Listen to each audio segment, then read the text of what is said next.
How's it going, guys? I'm Stephen Glick of Stephen's Balloons.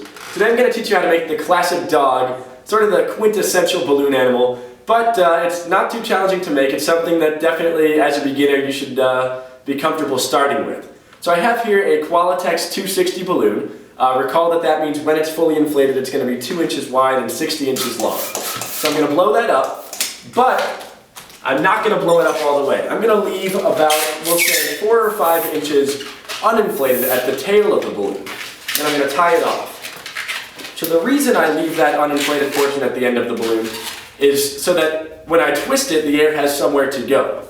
Essentially, when you're twisting a balloon, what you're doing is squeezing all the air out of some part of the balloon, and then it's going to have to go down the balloon into this uninflated area. So if I didn't have it there, what would happen is every time I twist it, I'd just be squeezing the balloon tighter and tighter, increasing the pressure until the balloon eventually popped, which we certainly do not want.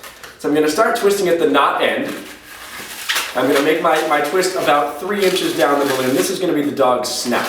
And if I let go of that, it's going to come undone no matter how many times I twist it in place. That's just the nature of this type of twist. So it's important to make sure that you keep a grip on that after making the twist. So after that, I'm going to twist the first ear. It's going to be a bubble slightly shorter than that first one. So the first bubble was maybe 3 inches. We'll say this one's about 2.5 inches. And again, I'm going to keep holding on to those twisted areas so the balloon doesn't come undone. After that, I'm going to make a third bubble. This one the same size as that second one for the second ear.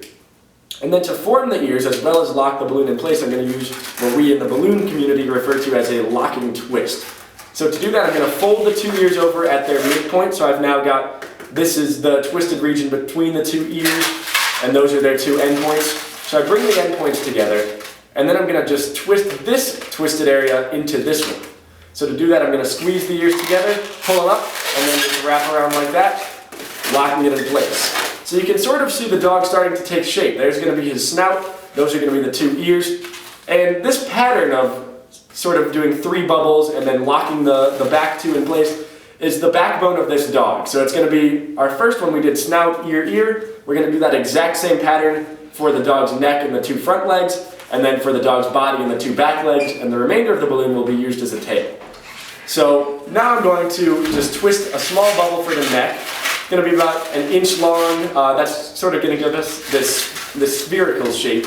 The length of the twist is going to be about the same as the width of the balloon. And then I'm going to twist the first of the front legs. That's going to be about a 2.5 inch bubble, about the same length as those ears. And again, making sure to hold on to these balloons the whole time so it doesn't come untwisted. I'm then going to twist my second leg, the same size as that first front leg. And I'm going to fold the 2 legs next to each other and join this twisted region with this twisted region using that same locking twist we just did. So now we've got the whole front of our dog. We've got the snout, the 2 ears, the neck, and the 2 front legs, just like that. Take a look. And we're going to, once again, do that same pattern. We're going to twist the body. So that's going to be about a 2 or 3 inch bubble. And then the first leg, and then the second leg. We're going to fold the 2 legs side by side. That was a close one. Then I'm going to fold this twisted region into this twisted region. So I'm going to use a locking twist, just like that. So, if I wanted to, I could stop here. You know, I've got all the basic features of the dog. I've got the snout, I've got the ears, the neck, the body, all 4 legs, and the tail. But I like to do a slightly fancier tail than this. So what I'm going to do is I'm going to twist this tail approximately in half. And then I'm going to stretch out the end of the balloon, that uninflated portion, and just squeeze the upper bubble into that. So all the air is coming up towards the end of the balloon. And now I've split my tail into 2 separate regions, and I've got kind of a fancier, more poodle-style tail. So I think that's just a little bit of a step up from your traditional run-of-the-mill balloon dog, kind of a nice add-on that I like to include.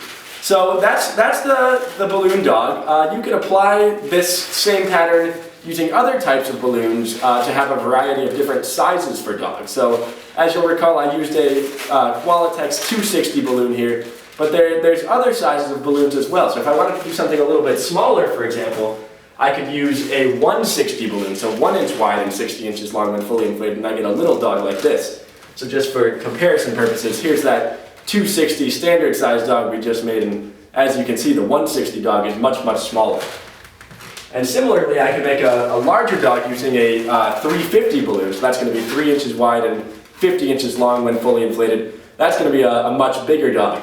And if you want to get really big, you could use a 646 balloon, 6 inches wide and 46 inches long to make a big dog like this. Though this was not doable in one balloon because the 46-inch balloons are not long enough to do all the twisting. I had to use 3 646 balloons to make this guy. But just to give you a reference point of what these balloons look like uninflated, here's that 260 we used initially, and now I'm going to do a side-by-side comparison with the 160. Hopefully you can see the 160 over here is a little bit narrower than that 260 here. And similarly, the 350, so this one here is going to be a little bit wider than my 260. And the 646 is much wider than the original 260 we were using. And it's a lot of fun to experiment with these different sizes of balloons, sort of get a feel for what you're able to produce in different sizes using the same twists. Thanks for joining me today, guys. Happy twisting.